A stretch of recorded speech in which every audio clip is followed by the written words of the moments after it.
Okay, so hello and a very happy new year to all our viewers. This is the first episode of the year from YUVA International. In this episode, we will talk about the master's application at Swiss universities. So this is a part of the series My Journey to Switzerland, where we talk about different aspects of coming to Switzerland, right? From life in Switzerland to applying for master's, PhD, and maybe in our future series, we'll talk about how to pack your bags. So this being our second episode, I bring to you a very vibrant panelist for our session. So to start with, I'd like to introduce Dhruti, who is a master student in data science at EPFL. Then we have our second panelist, Kshitij, who is a student of computer science at EPFL. Then we have Shreyas, who is studying material science masters at EPFL. And then we have Suhas, who was an exchange student at EPFL. So he is one of our special guests for the session. So without further ado, I would like to kick off this session. So starting with Dhruti. Dhruti, can you please introduce yourself? Like which university you graduated from during a bachelor's, and what was your application profile at the time of application to EPFL? Sure. So I did my undergrad in electrical engineering from IIT Bombay, and I had a dual degree there. So I did both a bachelor's and a master's. And my master's thesis at IIT Bombay was less relevant to electrical engineering and more to, say, computer science and data science. And so I decided to get a second master's in the field which I was more interested in. So that's how I came to EPFL. Okay. Thank you so much. Moving on to Shreyas. Yes, hi, I'm Shreyas. I'm master thesis student in EPFL right now, and I completed my 2 years, 2.5 years of masters here in EPFL now in material science.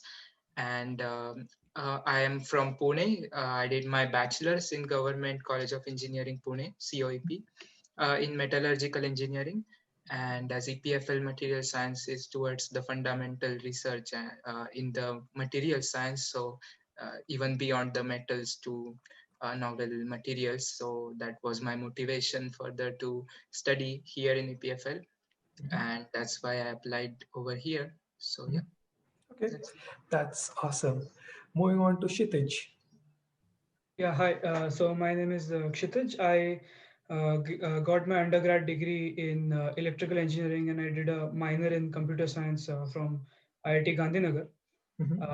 Then I decided to pursue a master's in computer science, and I applied and joined EPFL in 2018.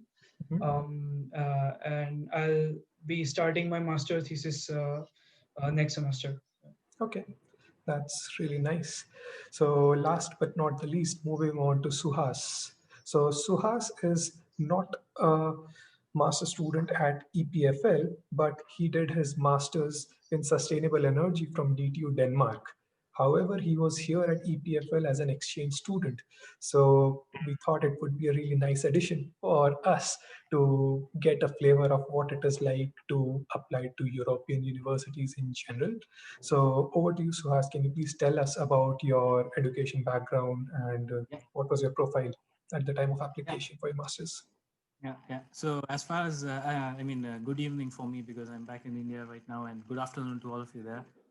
So it's, as far as my educational background is concerned, I come from a pretty average college, which is ranked 100 plus in the NIFR ranking. It's a place called as NIPTE here.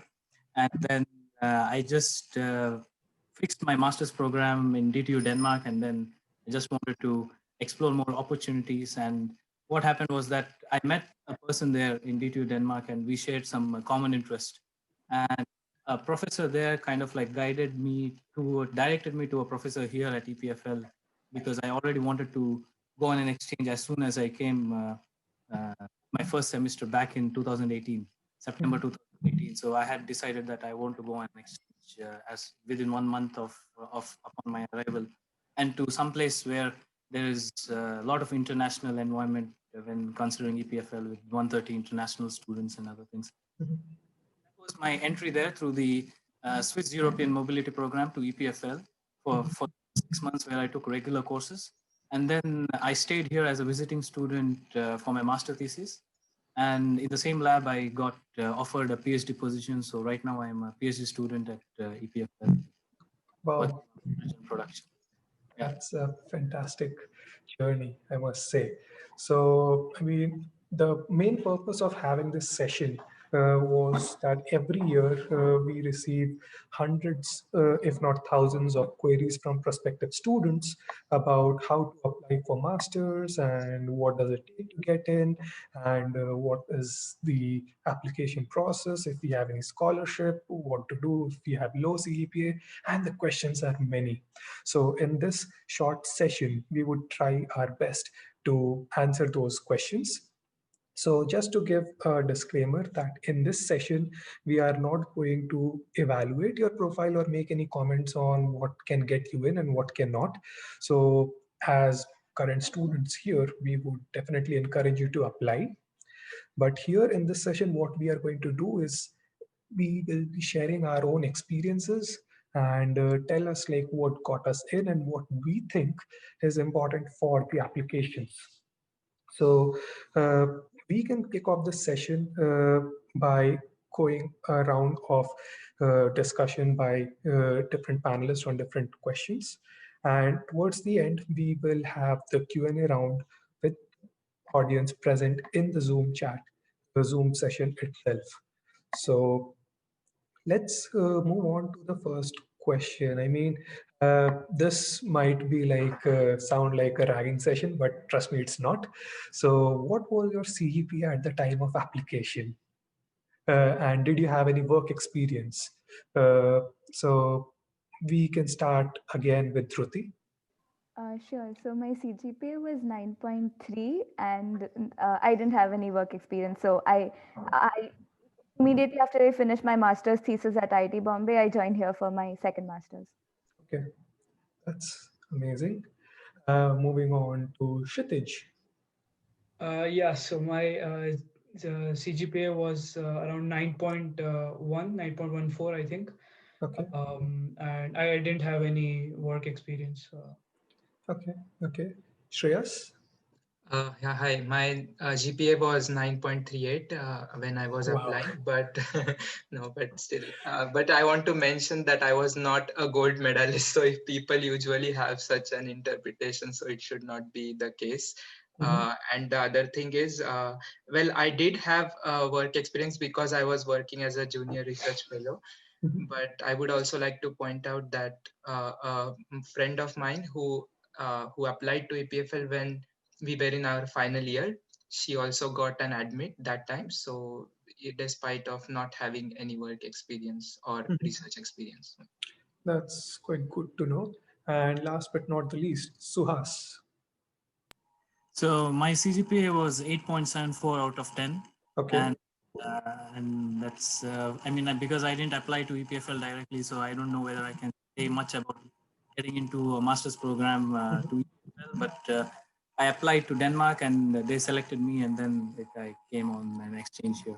Okay, that's good to know.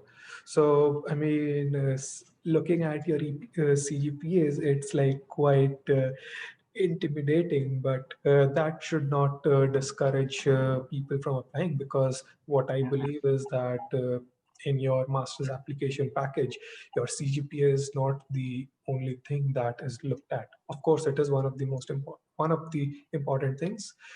So moving on to the other application materials, uh, like your statement of purpose or your letter of recommendation and your CV. So we can this time start from Suhas once again. That so there are like several parts of the application package. According to you, what is the most important one, and what do you think got you into the program? I mean, why do you think you got selected? Yeah. So it's because I had decided on what I want to work on in my third year of my bachelor's. So I was pretty sure that I was going towards hydrogen and fuel cells. And I bachelor's in an industry, so it was BHEL, know here as BALE, in the corporate R&D. And I think I got a good recommendation letter from there, from a senior level, uh, senior manager or a person who is at a higher position there. And one more advantage that I had was that I was the best outgoing student from my entire university. So I think those two were the key points that put me ahead of the other applications, and the value of the CGPA was kind of like just died down a bit. And also the advantage was that the Danish grading system is slightly askew. So they just have five steps. So it's 2, 4, 7, 10, and 12. And convert a 10-pointer scale to a 12-pointer scale, my CGPA is somewhere close to 10 point in the Danish scale, which is considered quite good. So I think in terms of CGPA, it was still not in the level of rejection completely, but it was not the only influencing factor. Okay. And then after that, I think it is just through networking that you just know what you want, and you talk to the right people, and you get where you want to get. Thank you so much. That was quite inspiring. So moving on to Dhruti. Same question for you. I mean, like, what do you think got you in, and what are the most key important factors that one should keep in mind while applying? Sure. So I was from an electrical engineering background, but I think one of the main reasons why I got into data science was because my master's thesis was like in the field of data science, and I also had a couple of publications in the same field. So I think that helped. And also the letters of recommendation that I took, one of them, which was from my advisor, my professor back at IIT Bombay, he had briefly worked at EPFL, so I think that also helped put things in my favor a bit. Okay, okay, that's really awesome. Now moving on to Shreyas. Uh, Tell us your story. So for me, I guess it was both the GPA as well as some experience, because I had two internships, one in industry and one in academia. The academic internship was in IIT Kanpur, and the JRF, like where I was working as JRF, was a Defense Institute of Advanced Technology, which is basically the academic institute of all the DRDO laboratories. So maybe the work that you have to mention in your motivation letter is really given a good thought by the selection committee. And the same I got as a guidance from a professor whom I applied to PhD, and when I applied recently. So the suggestion that I got is, you please write a really good motivation letter, because the selection committee seriously thinks how exactly you why exactly you want to be here, and what makes you to apply here. So making a good story of your research or any of the studies is it's going to be important, I guess, and that worked for me. Okay, Yeah. sounds quite inspiring. So, last but not the least, moving on to Kshitij with the same question. Like, tell us your story, Kshitij. Yeah, so I didn't do any industry internships. I did a research internship at the end of my third year in Caltech. It was a computer science related internship, and then I think in my case, like I wanted to shift fields, and I had a minor in computer science, and also I had a senior. I had a couple of seniors who uh, did basically the same thing as me, who changed fields into computer science and came to EPFL. So I guess they knew about my institution before. So I think that also helped. Um, yeah, and then I try to motivate in my statement of purpose that the flexible curriculum options of EPFL in terms of the breadth of coursework would be ideal for me, would be ideal for someone who wants to change their fields. So yeah, I think those were the main things. Yeah. Okay, that's a very good explanation. So, moving on to the next set of questions, I mean, which other universities did you apply to, and why did you choose EPFL? Was it because of scholarship you got here, if any, or like was there any other reason? So, we can start with Kshitij. Yeah, so I also apply, as many people, I applied to universities in the US. Mhm. But so always wanted to do a PhD after my master's. So I thought that um, so money was a big reason that if I do my master's at EPFL, the tuition fees are much less compared to the US. And secondly, in terms of scholarships, I found, at least in my department, so there is one scholarship which is the excellence scholarship that is applicable like across the entire of EPFL. Like you are eligible for it.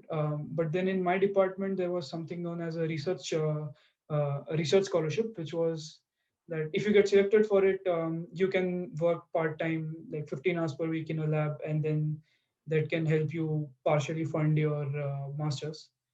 Okay. So for me, these were quite attractive options, so that I do not end up spending a lot of money during my masters and have the flexibility of continuing for a PhD. Okay, that's quite a good deal, I would say. So, can you also name few of the universities that you applied to, just Yeah, for our sure, audience? sure. So like in the US, I applied to I think NYU, Georgia Tech, UC San Diego, UC Santa Barbara. Yes, yeah, I'm forgetting a couple, but Okay, these were the main okay, ones. Yeah. okay. And in Europe, was EPFL the only one? Yes. Okay, okay, okay. Good. So moving on to Dhruti with the same question, which other universities you applied to, and why did you choose EPFL? Sure. So I have a very unconventional application process. So I decided to apply for a master's very late, which was, I think, around November, and I had not given GRE and nothing. So my application was dictated by the universities which did not require a GRE score. And basically, I think EPFL was the best option among the universities which fit in that criteria. And so another thing, my professor had also recommended, he had worked there for a bit, and he also recommended that it's a good university, and it would be a good fit for how I'd been working and the field that I was interested in. And so this was the only university that I applied in, and it I wasn't even sure at the time of application whether I wanted to go for a master's or go for a job. But I think after one of the reasons why I chose to come for the masters at EPFL was, again, the flexible curriculum, and also the fact that they allow like multiple internships during your masters. So first is that you can do a 6 month long internship, take a break during your masters and do a 6 month internship. And second, you can also do your master's thesis as an internship. So I really like the industry exposure part of this master's curriculum, and so I decided to come here. Oh, that's quite nice. I mean, even I didn't know about this industrial exposure and the 6 months break that you can take from your Yeah. masters. I mean, that's quite attractive, I must say. So, moving on to Shreyas, tell us your story. So I was also like Kshitij interested to do PhD anyway. So I was like, I didn't have much of guidance for direct PhD applications because rarely my seniors have gone to US even for masters. So I did apply to few universities like Purdue, Ohio State, like Penn State, etc. But my approach was much constricted towards metals and the labs working in the metallic research. But when I also checked about EPFL and KU Leuven, even in here also in EMPA, so I came to know that they also work in metals on additive manufacturing, which is a futuristic research in material science in the case of metals. So I thought that let's give it a chance here. And secondly, also as Dhruti said, it was the biggest motivation for me that the tuition fees here were exactly as my bachelor's institute, so they were pretty less. So at our time, I guess it was around 550 or 600 CHF per semester, Okay. so which was quite good, and that's why the only expense as such was more of the living expenses. And I came to know from my senior that um, that we can have the opportunities like research assistantship in material science. At least there is no such program like an excellence program, like Kshitish said. So for us, there was still like you can find out the labs, or do some RA there or like that. I guess Okay. it was better because you would have more technical skill set and get to know other labs. So you can have two of the things achieved at the same time. So that was my motivation. Yes. Wow. That's really nice. So here, I mean, you can get an opportunity to work at different labs and other stuff, depending on your needs. And we can also conclude that each program or each school has their own scholarships and rules and other things. So that's a good thing to know. So to our guests who are watching this, uh, we would really recommend that you would check out your program pages for your own individual programs and then apply accordingly and talk to people as much as you can. Uh, May I also add something, yes, please? Yeah. of course. So in the curriculums that I had checked also in the one or two universities in Europe or US, the special thing about EPFL master's program is the semester project. So Mhm, we work for 10 credits each semester. In mhm. material science, you can do two compulsory projects and third optional, Okay, but you have a chance to go to any lab you prefer. It's not at all like an application. You okay. like the labs anyway accept you because you are a master student here. So Wow. you work with some PhD, you get to handle equipments independently. Mhm. And in my case, I got trained on 4 different characterization tools Wow. in first semester project. So that's what I would really like to tell the specialty as such in EPFL, that during your 2 years you can also have experiences in very different fields, and that makes it special. Yeah. Okay, thank you so much. And moving on to Suhas, who will be sharing us his experience from other university as well. So, I mean, you are the special guy here because at your master's level, you have the experience of studying at two top universities in Europe. So please tell us your story. Which universities did you apply and why did you choose DTU? And why did you choose EPFL? Yeah.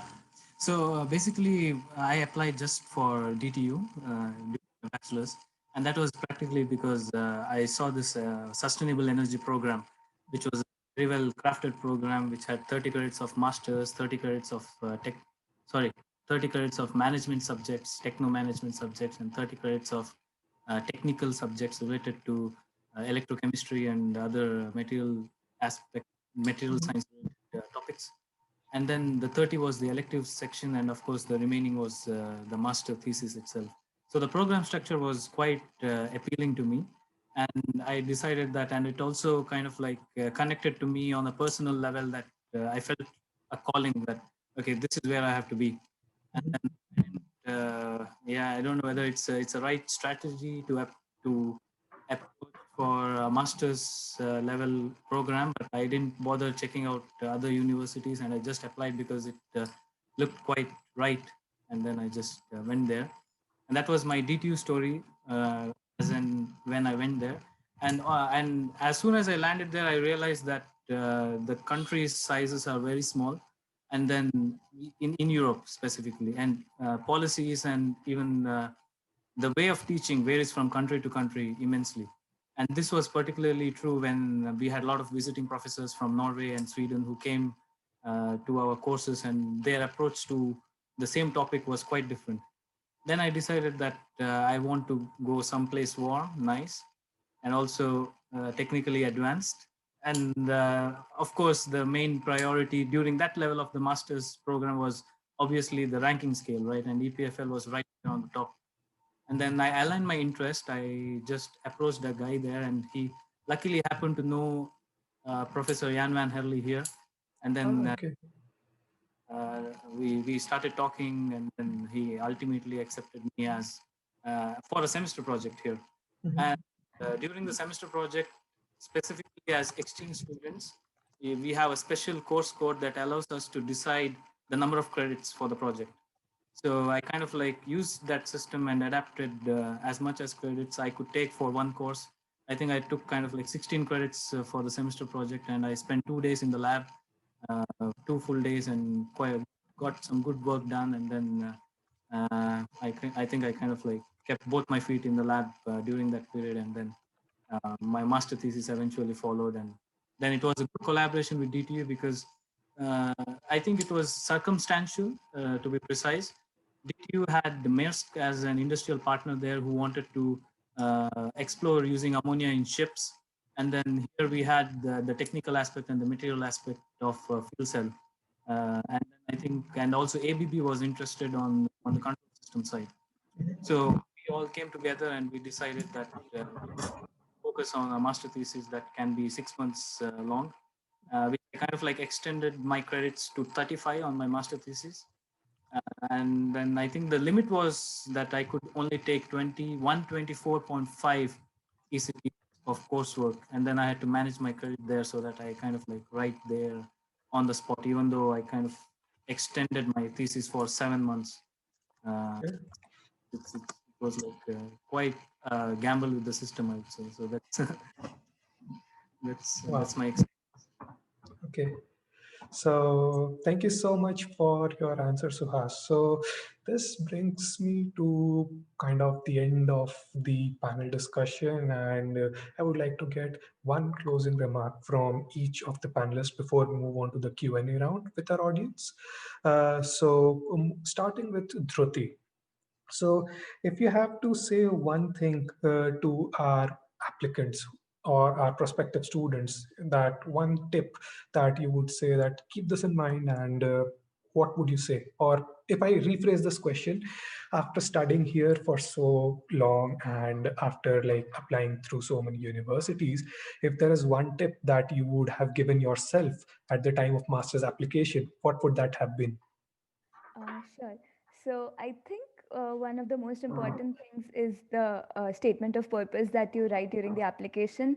So in that, I would say that focus on more the skills that you have learned, and so also about what you wish to learn, and why is EPFL a good fit for you, because I think that is important, since a lot of people apply and they just say that I have this credentials and I have achieved so and so, so and so. But then I think one of the important things is that why EPFL, and I think that is sometimes lost when you start to write a statement of purpose. But I think that is one of the important parts that should be included in the statement of purpose. And other than that, yes, I think CGPA does play a role, but not so much that like I don't think it's like a strong cutoff. So even if you don't have, say, a very strong CGPA, but your statement of purpose and letters of recommendation are strong, then I think you still have a chance. Okay. Thank you. And yeah, so I have to go somewhere, so I'll be leaving now. So thank you so much, Ayush, for organizing this and having me. And good luck to all the applicants. Thank you so much, Shruti, for being here. Thank you so much for your time. And we'll see you sometime in our future sessions. So if any panelists have any questions, you can get back to us, and we can direct those questions to Dhruti. And towards the end of the session, I'll tell you how you can do that. So stay tuned. And goodbye, Dhruti. Bye. Thank you. Bye. So moving on to Shreyas. So tell us, Shreyas, like if you had to say one tip, if you have to give one tip to the Shreyas of 2017 or 18, what would that be? Well, I would not say like directly a tip to mine, because I guess it was the same as it is today. So Okay. I was quite clear why I wanted to go to EPFL. But there is again, there are many things which have been asked before about the profile, or like people ask, can it be good if there is this like GRE and all. So we cannot say exactly how the admission committee is going to see you, but it's most important how we project ourselves to people. So I would just say to build your technical resume as better as possible. At least concerned to European universities, with my experience, it always matters having a good GPA as well as a good technical background. So because you are going to study here and specialize in the field of study and not in the languages. So GRE and TOEFL are not really a concern in the universities of Europe or like EPFL, but better is to have a very good technical experience like internships, as well as some anecdotes from your own subjects, how that drove you to further explore some kind of field. So you can try thinking about such things and build a very good story why you want to come to EPFL. And secondly, the coursework here is very intensive. It is a lot of efforts, and it trains you a lot. I mean, I would say I'm totally grateful for all the efforts and pain I would have had in these courseworks, but also think that whether you are going to be ready for 90 credits of coursework basically. So because as compared to US, it is thrice the course load. And it is because in US almost, I guess, 39 or 40 credits are there for entire masters. Here we take average 30 credits per semester, and even if it's 2 credits or 3 credits course, it makes you work a lot throughout the semester. So uh, I mean, always think about what you really want, not about what EPFL is or what exactly it is. So if you are very much interested, at least in case of material science, to know all of the fields, to know exactly what you want to do further, then it's the best place, I would say. So just have introspection and try to put yourself the best, and build a great story in your motivation letter. Yeah. Okay, thank you so much. So moving on to Kshitij. Yes. So yeah. So what I think, like it depends on which field and which department you are applying to. I think that matters a lot, because if you look at the computer science department here, like we have around 200 master students joining every year. So the number of applications you can imagine would be like much higher. So therefore, I think in my department, at least, these tags and things like GPA somehow matter a bit more. Um, and secondly, yes, I also agree with the fact that coursework is like really intensive. So if someone feels confident that they have enough background, then I'm not sure if EPFL masters is the right place for them. Like it would be better if they go to programs with like less coursework, more industry and internship opportunities. Um, yes, so uh, according to me, yeah, I think these are like the main points. Okay, thank you so much. And finally, Suhas. What are your wise words for the Suhas of 2017 or 18? Yeah. So my wise words would be that understand what tick boxes you have to check, because of course, in addition to what you guys have told, which are all very valid points. For example, the strong SOP and good relevant CV. I think it's also a matter of what are the number of boxes that you check in terms of, for example, a work experience, even if it's for a year, is relevant, which will immediately put you in a category which will be available for scholarships and other things. Because I think, especially for scholarship, if you're quite fresh out of graduation, you're almost at the bottom of the eligibility list. And this is especially true if your university has tuition fees. But work experience in such when you're approaching such universities, for example, in DTU we had tuition fees there, and if you have some work experience that you get along with, and then you have a good CV that complements your work experience as well, and SOP, SOP as well. So I think that that really puts you on top of the, you're in the creamy layer there, and then you will sail right past through. So that's one advice I would advise myself back in 2018. And one more thing, if you are already here, I think in any of the university, it is to understand the system. Even during coursework, they give you a lot of information, and not all the information that is presented to you is relevant for the final exam. Most of them are informative, and it's also, I think it requires knack of understanding what is relevant and what's not. And in this regard, I would suggest you to team up with a person who might have done his bachelor's in the same university and is also doing his master's there, so you can understand the system a little bit better to know what's relevant and what's not. And that, I think, ease a bit of the pressure that you have from all the hectic coursework. So yeah. So Sorry, I would just like to add one point. I think I Yeah. forgot to say that. Yeah.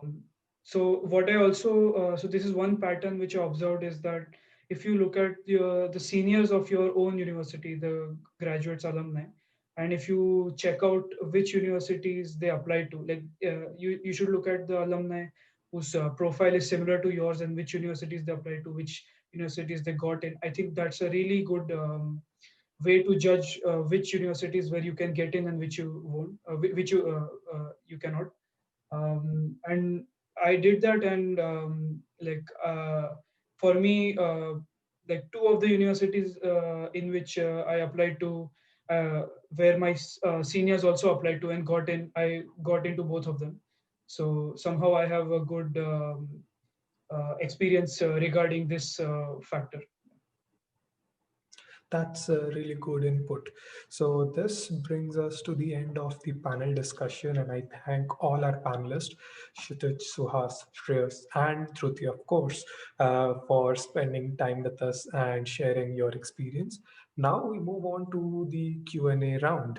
So for this round, we have Vishwa with us, who is also heading the help desk. So help desk is a service by YUVA Indians where you can ask any questions related to living in Switzerland, applying to Swiss universities, or anything whatsoever. And then we'll try our best to find the best person who can get the answers to your questions. So, in addition to our panelist, we have Vishwa here with us.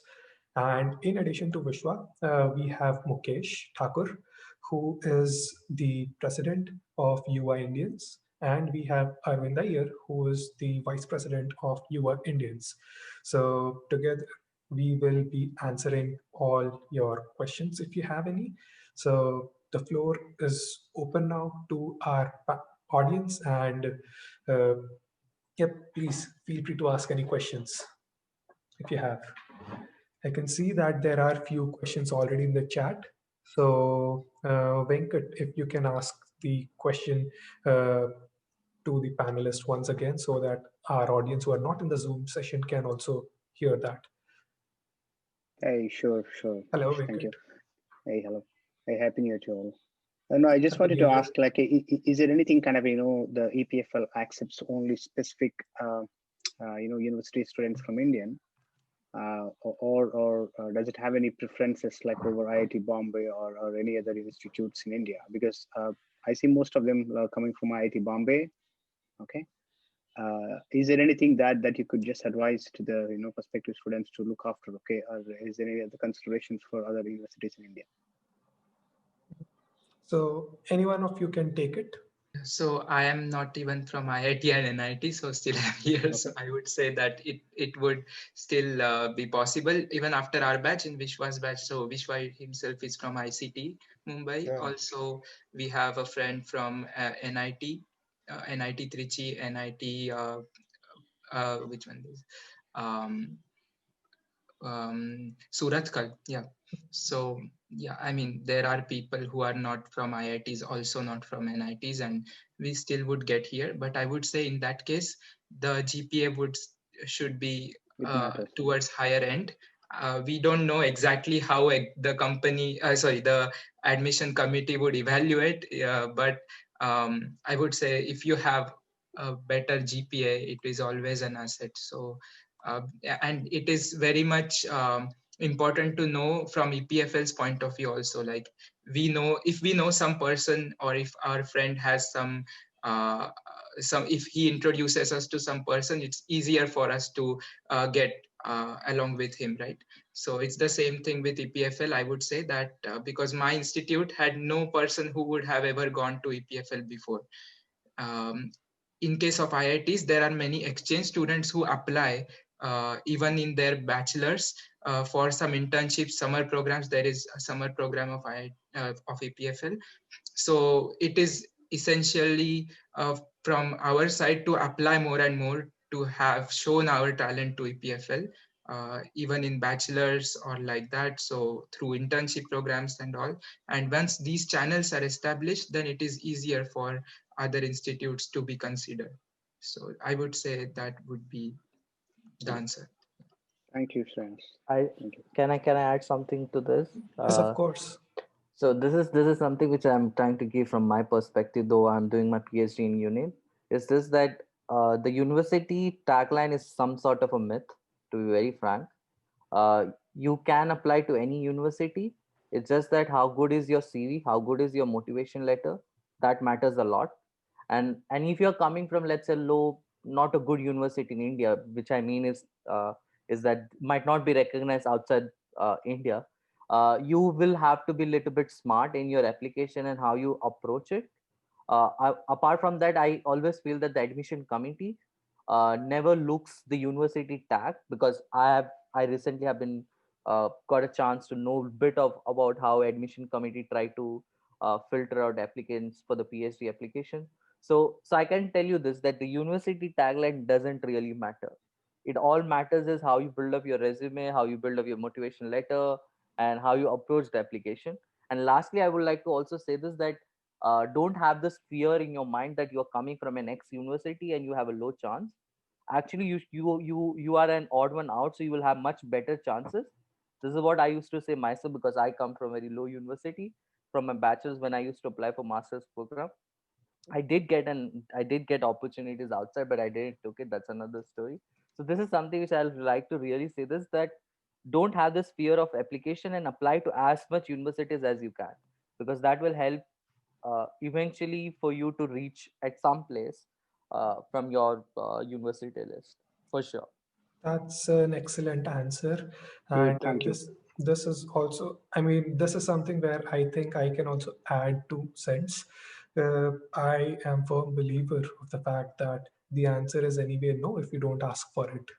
So if I tell you my background, I did my bachelor's in chemical engineering from BITS Pilani, Goa campus, and I graduated with a CGPA of 6.34 out of 10.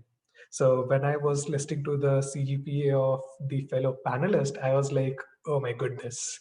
So the thing is that Arvind and Shreyas have really put it quite well, that you apply. I mean, if you don't apply, you are not even creating your chance. So be smart with your application, write a really good motivation letter, as our panelists have given you quite some good tips on how to write one, and have some work experience and show the committee that yes, why you want to do it. That's the reason why is it called a statement of purpose or a motivation letter. You need to show your purpose and you need to show your motivation, because for your achievements, you have your CV. So this is what I believe. So never believe that, oh, I'm from X university or I have a low CGPA. These are obviously factors which are taken into account. That we won't deny it, but these are not the only factors that are taken into account. So that is something that I would say. Good one. Thank you. Thank you. Thank you all. Hi, I'm Prabhav from Institute of Chemical Technology, Mumbai.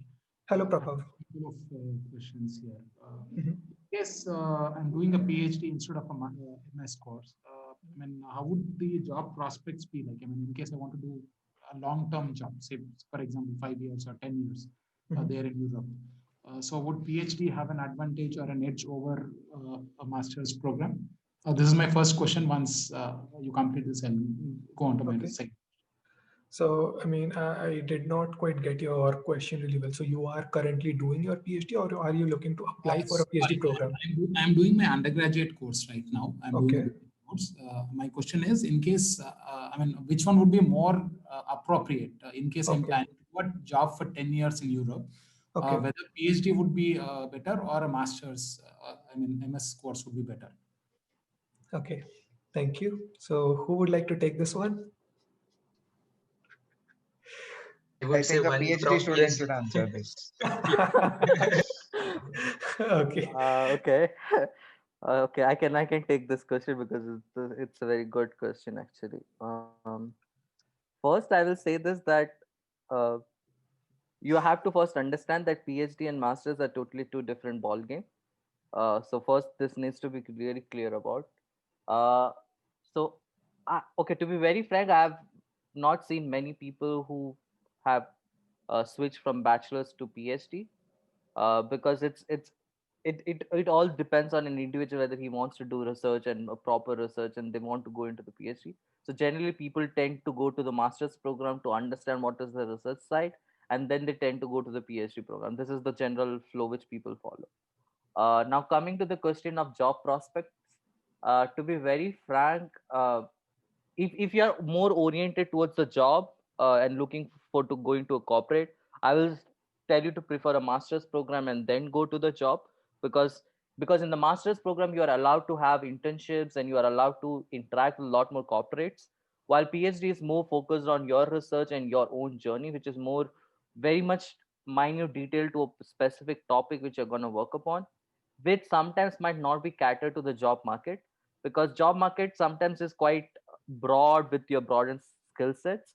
So as as as a prospective thinking, if I was in your position and thinking, okay, I'm thinking about a career and a job is one of the factor which I'm thinking in. I won't prefer to go directly into a PhD. I will first prefer to go into a master's program, experience research along with this other opportunities, and then take a call what to do ahead. That will be my answer. That's a very good answer. I would like to second to Arvind because in just a year before I was quite into a dilemma whether to go for job or for PhD, and but I would say that's why I did a master's program in EPFL because I would also get some gist of industry experience through the internship. Also, you have a lot of coursework to decide whether you are really interested into some particular field or not, and I would say for that going to a master's program would be a sensible thing than that of deciding hastily about the PhD. And usually people don't would not have an approach of getting a job doing a PhD to get a job.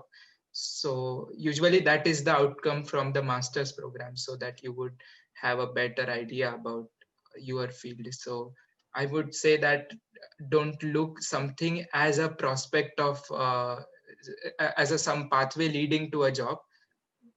Even if you want to do a job, they are still possible after PhD. Like there are research institutes in Switzerland like IBM Zurich which do really niche research in the field of semiconductors or like that. There are special jobs for PhD. So I mean it's not so comparable to really say something like whether it's from masters or PhD. But yeah. And also, the thing is that in quite a lot of European universities, having a master's is one of the prerequisites for applying to PhD programs. This is not true for EPFL in particular. EPFL, you can potentially apply for PhD directly with your master's, but again, it's quite rare. But in, say, for example, UK or in Nordic countries, having a master's is a prerequisite for applying for PhD programs. So this is something you may also keep in mind. So I hope this answers your question. And the last added advantage, which I would want to add, is that if you are pursuing your master's at EPFL, you have this chance of doing 30 credits of a minor. And the options which are available for you, I mean, the departments are quite varied. So if you are applying up for a PhD directly after a bachelor's, there might be some fields which you are not exposed to during your bachelor's, say in India or any other university. And at EPFL, whilst pursuing that same field, you might even get a chance to explore a completely different field which interests you. So that really adds a lot of weightage when you are even applying for a job or maybe an internship after your master's or during your master's. So, I mean, master's comes with that benefit, PhD does not come with that benefit. So, yeah. Also, finally, I just want to add one more point. Though we are talking more about masters or PhD, is this that from a bachelor's point of view, if you really have that capability that you want to do a research in a particular field and you are very much into that, you should pursue for doing a PhD. I'm not disclaiming that you should first go for masters and then this, because a lot of time it is I have seen a lot of bachelor students do very good research, because bachelor students tend to do a lot of projects with professors, and they are mostly part of a bigger larger project, and you get a good research experience over there. So if you have that kind of a research experience and you want to go and explore, you should apply for the PhD programs. It's just that think over in a broader terms, as Vishwa said, that you might not have an exposure to another field. Like for example, some people get interested in economics, they take minor in economics in their masters or some other field, and they get super interested, and then they pursue their forward career in this part. So always keep your options, don't narrow your options right away from your bachelor's. Try to keep your option as wide as possible. Thank you all. My second question is, post my bachelor's, in case I'm getting into PhD, would the duration be lesser than in case I'm joining into a master's course and then post that I'm applying for a PhD? Would the duration be higher on a MS plus PhD versus bachelor's plus PhD? Well, it's different in both cases. Like in Europe, it is still 4 years because PhD is like a job. Here it's a contract. So you have to do only 12 credits of coursework. But in masters, our masters with internship is usually 2 years and a half, and then we go for PhD. So that way, in Europe, MS plus PhD definitely takes more number of years. But getting into direct PhD in EPFL is really rare, and they do say also, like some of the programs which I had seen in PhD in EPFL, they say that we rarely accept people from direct bachelors on their webpage itself. So, but it will definitely be short. Thank you, sir. Don't call us sirs. I mean, you can call us by the first name. Yes. And so to our other attendees like Parth, Shreyasi, RS, if you have any questions, feel free to ask us. We have like 5 more minutes left for the session. Otherwise, we can just have the closing remarks. Hi everyone, my name is Rajiv. I'm a Hello. third year student at BITS Pilani. So I would Hello. like to know the process for the summer internship. How do we apply? What's the process? Okay. I guess there is one program, Triple E something on summer internships in EPFL. Yes, Okay. it is Triple E EPFL. If you search for that, you will get to know. Yeah. Okay. So And yeah, is I there, mean, I would just like to say that the summer internship program is not a EPFL wide initiative. It depends on the department. So yeah, so like again, computer science department, they have their own summer internship program, and I know that some other departments, they do not have a summer internship program. So um, yeah. I'm pursuing chemical engineering. So anyone Okay. can say up that. I mean, the best thing you can do is just look at labs and and the research profile of different professors, because there are many who clearly advertise if they are looking for internships or not, and they also like tell you in detail like what do they expect and how to apply. So, like Kshitij said, it's not usually an EPFL wide program, and if you are really looking for summer internships, then in addition to EPFL, you can also look at other research institutes across Switzerland like EMPA, Paul Scherrer Institute, EAVAG, etc. So those can be good options. So shoot your shot, email the people who are actively looking for, because here, if people are looking for something, they write it very clearly on their personal homepage. Is this the same process for the bachelor thesis also? Again, it depends from lab to lab, professor to professor, and it all depends on their requirements, their budgets, and it is dealt with case to case basis. Also, for the exchange, there should be an MOU signed between the two universities, so that you would come to know from your professor or from the concerned body who is looking after it. So you may approach your professor, and through him you can go to some EPFL professor and try to establish this. But I don't think there is any idea at master's level of how this happens. So if there is no MOU signed, we cannot get a chance of this thesis or internship.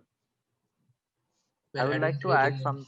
Yeah. I will like to just add something with what Ayush was saying, and also try to answer this MOU stuff.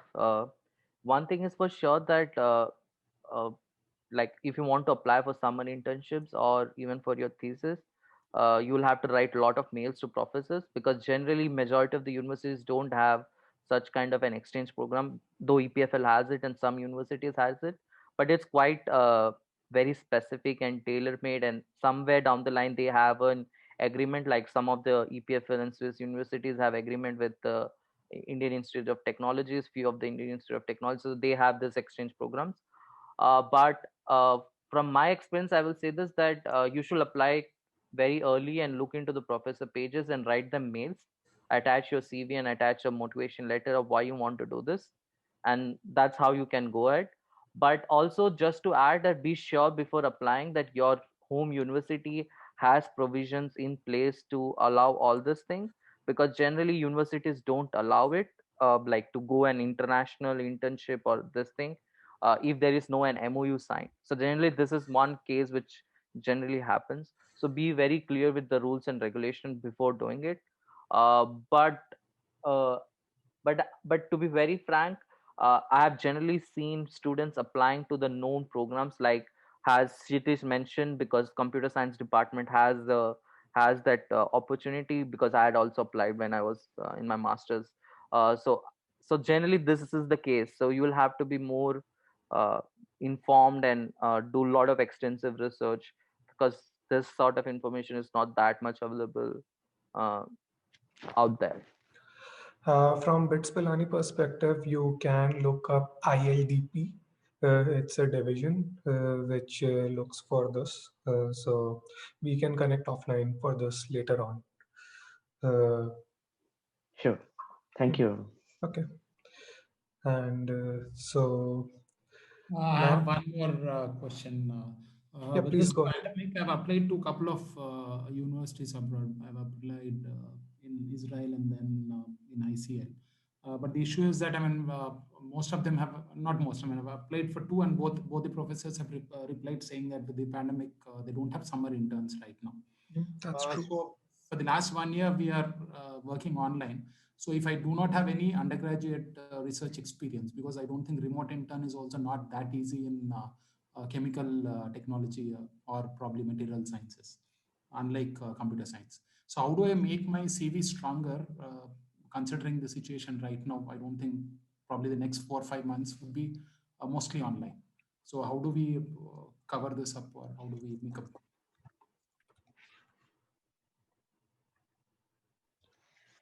Well, that's a good question. And because I'm from ICT, I've been guiding many students in ICT as well regarding this aspect. And the thing is, it is true that it is difficult to get visas, but there are many industries back there in Mumbai which are accepting interns.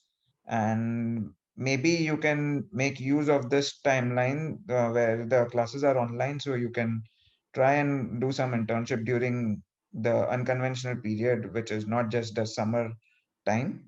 And at the same time, at ICT, because you are in ICT, there are many professors who will be advertising their own research projects. So the best thing for you is, like, the world understands that you cannot travel. So if you don't have any other university experience, it's fine. But at ICT, if you have such professors who match with your research interest, then you should work with them. And I'm definitely sure that ICT, every 6 months, the professors publish their internship or the project openings. So I think at bachelor's level, that would be a good exposure to you. Okay. So thank you so much for your time, and I can see that we are spot on time. So before we end, I would like to invite Vishwa to say a few words on the help desk and how people can get in touch with us. And then I'll invite Mukesh and Arvind to give the vote of thanks and introduce YUVA respectively. Sure. So I am currently in charge of the help desk at YUVA, and you can reach out to me by LinkedIn, and we can connect with whatever questions you have. I've been doing that over past. Also, my email address is there on the YUVA website, so you can connect with me on whatever questions you have about master's applications, or even about life at EPFL or living in general. I've been doing that quite a lot, but I think most of the questions which were common, Ayush has already tackled them by asking them to our panelists, and that should serve as a good base. And whatever further developing questions you have, I would be happy to help you. Thank you so much, Vishwa. Now, I would like to invite Arvind. So, Arvind, can you please give a brief introduction about YUVA? What we You do? want me to do that? I should basically tell Mukesh to do that. Okay. Because he is the president, so he should take the honors to do that. Okay, if you And the most insist. experienced one. Okay. Yeah. Yeah, if you insist. Okay. Thank you, Arvind. So Arvind is our vice president. He's also the similar thing. We don't do this vice and whatever. It's just all equal, democratic society in YUVA Indians.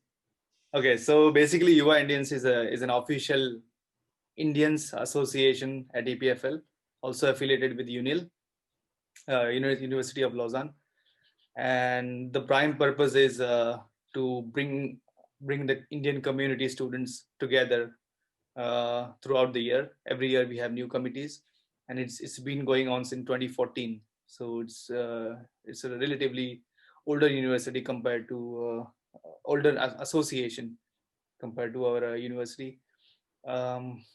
What else? We are non-political group, and then the funding and everything is from EPFL. So also, if you become a part of EPFL or UNIL, you can also become a part of official core member of YUVA Indians Association.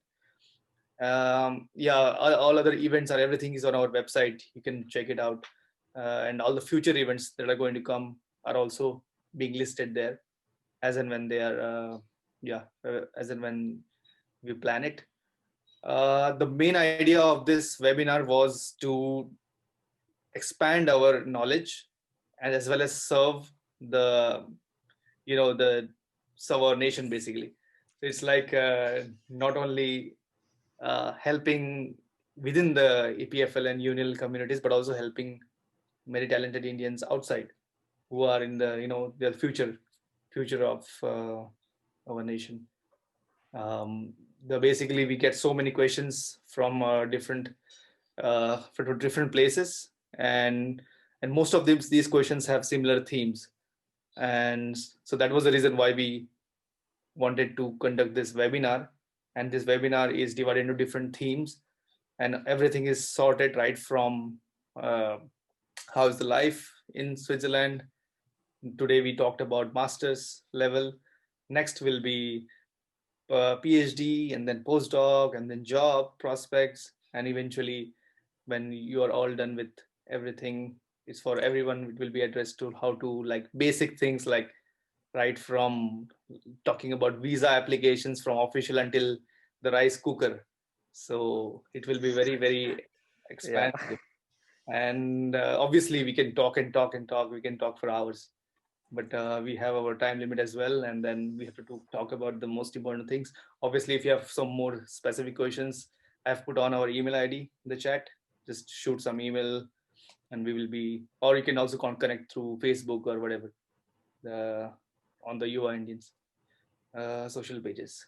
All right, thank you guys. I will hand it to you, Ayush, to give the Okay.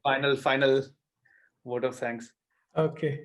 Yeah, So I just want to add few things over here. I would okay, like to go ahead. actually thank Ayush because I remember this sort of discussion happened in our internal meeting when you pointed out that we should do some sort of event, and eventually we are doing all this event. So we have to give due credit to you, our head of Definitely. communications, to basically come up with this sort of idea. So kudos to you to get all this thing sorted and planning and getting this thing ongoing. Now I leave it up to you to give the proceed further to say what you want to do. Okay, thank you so much, Arvind. So, I mean, this session, of course, takes a big team effort to organize, like right from contacting our panelists to having the posters ready and publicity and getting the tech support. So, I would like to start with like Mukesh and Arvind for like being the constant support and getting me in contact with all the relevant people for organizing this.